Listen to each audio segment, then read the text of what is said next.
అందరికీ నమస్కారం. ఈరోజు నేను వినిపించబోతున్న కథ అంత ఈజీ కాదు.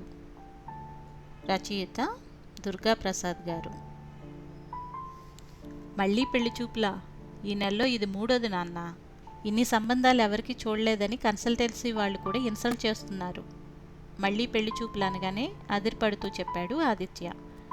కూల్గా పేపర్ చదువుతూ కూర్చున్న నాన్న వైపు చూస్తూ మళ్ళీ అరిచాడు, నాకు ఆఫీస్లో లీవ్ ఇవ్వరు అని. అందుకే సండే ఏర్పాటు చేశాను, తల న్యూస్ పేపర్లోంచి బయటకు తీయకుండా చెప్పాడు తండ్రి. సండే క్లయింట్తో అపాయింట్మెంట్ ఉంది, ఇంకా గట్టిగా అరిచాడు. బ్రేక్ఫాస్ట్ చేసి బయలుదేరితే లంచ్ టైంకి వచ్చేయొచ్చు అంటూ విసుగ్గా పేపర్ పక్కన పడేసి లోపలికి వెళ్ళిపోయాడు తండ్రి. ఆయన శివగామికి మేల్ వర్షన్, ఆయన మాటే శాసనం. అబ్బా, ఈ పెళ్లి చూపులు పెళ్ళిళ్ళు అంత ఈజీ కాదమ్మా. వంటింట్లో ఉన్న అమ్మ వైపు చూస్తూ అరిచాడు.